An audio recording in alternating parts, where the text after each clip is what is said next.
LSPR.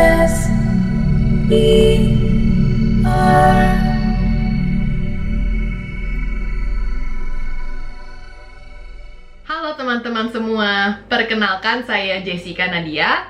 Saya merupakan mahasiswi aktif LSPR Communication and Business Institute Jakarta.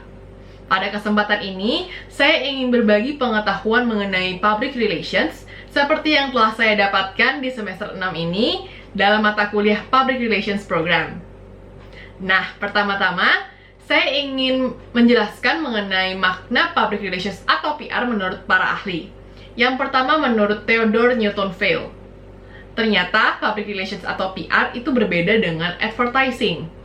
PR memiliki fokus untuk membangun relasi antara organisasi dan juga publiknya, sedangkan advertising atau promosi berfokus untuk menciptakan daya tarik antara publik dan juga organisasi atas suatu produk dan jasa yang dibuat oleh organisasi. Ada juga perbedaan antara PR dan juga marketing communication.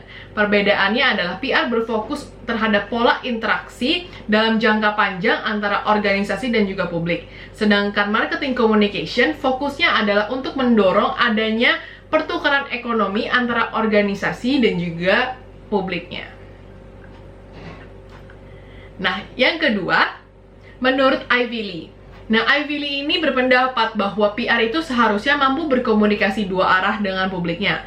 Sehingga muncullah 3 prinsip yang harus ditaati oleh seorang PR. Yang pertama, berkata jujur. Tentunya lah, karena untuk mendapatkan suatu kepercayaan itu, PR harus memiliki nilai kredibilitas yang tinggi. Yang kedua, informasi yang disampaikan harus berdasarkan fakta dan juga data. Dengan demikian, publik dapat merasa lebih percaya dan tidak ada pihak yang dirugikan. Yang ketiga, harus memiliki akses kepada manajemen atas. Nah, hal ini sangat membantu PR, terutama saat untuk mengambil keputusan, karena manajemenlah memang yang akan memberikan keputusan akhirnya. Dalam mengerjakan tugasnya, PR memiliki 3 pekerjaan utama atau 3 key definitions, diantaranya membuat proyek, kampanye, dan juga program. Apa sih perbedaannya? Proyek merupakan komunikasi satu arah yang dibuat PR untuk menunjukkan hal-hal apa saja sih yang telah dilakukan oleh organisasinya. Proyek dapat dengan membuat siaran pers, flyer, poster, majalah organisasi, dan lain-lain. Sedangkan kampanye merupakan serangkaian aktivitas yang memiliki jangka waktu tertentu, sasaran dan tujuan tertentu. Contoh kampanye seperti kampanye menggunakan transportasi umum, kampanye menggunakan sedotan stainless, dan lain-lain. Sedangkan program merupakan serangkaian proyek yang memiliki jangka waktu yang lebih panjang dan juga tujuan organisasi yang lebih besar lagi. Nah, teman-teman, sebagai ahli komunikasi, PR tentunya juga bisa menghadapi suatu hambatan dalam melakukan komunikasi. Hambatan tersebut bisa datang dari mana saja dan berupa apa saja. Di antaranya seperti kesalahpahaman, kemudian pesan yang disampaikan ekspresinya tidak jelas, terlalu singkat, atau juga penggunaan bahasa yang kurang tepat kepada audiensnya. Oleh sebab itu, seorang PR harus memperhatikan beberapa hal dalam merencanakan sesuatu kegiatan komunikasi. Di antaranya adalah melakukan analisa situasi. Nah, analisa situasi ini adalah mempelajari situasi baik internal maupun eksternal dari organisasinya, di mana PR dapat diperbantukan dengan menggunakan SWOT analysis. SWOT analysis terdiri dari strength, di mana PR harus menganalisa kekuatan apa sajakah yang dimiliki oleh organisasi secara internal. Kemudian ada weakness, analisa mengenai kelemahan internal dari organisasi. Opportunities, melihat kesempatan atau peluang dari eksternal atau publik.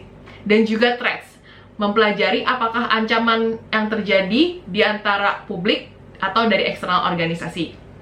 Atau juga bisa melakukan fokus eksternal organisasinya, yaitu dengan menggunakan steeple. Setelah melakukan analisa situasi, PR harus menentukan tujuan dari kegiatan komunikasi tersebut dilakukan.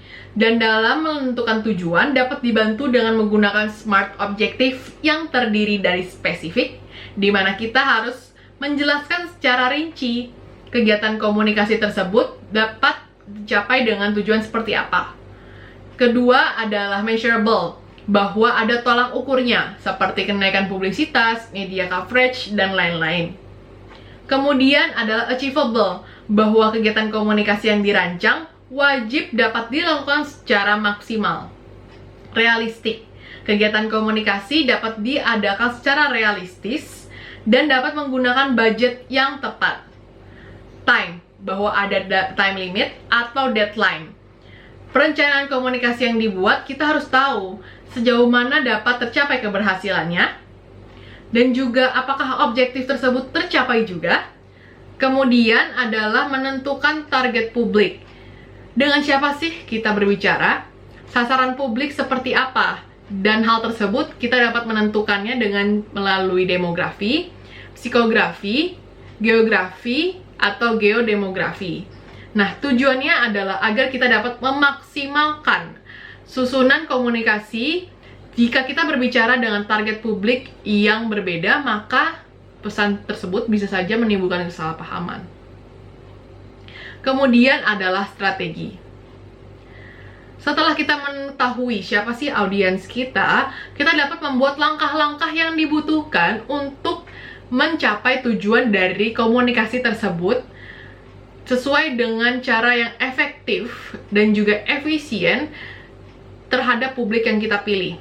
Misalnya kita ingin berbicara kepada generasi milenial, maka kita dapat saja menyusun strategi komunikasi kita lakukan melalui media sosial dan lain-lain.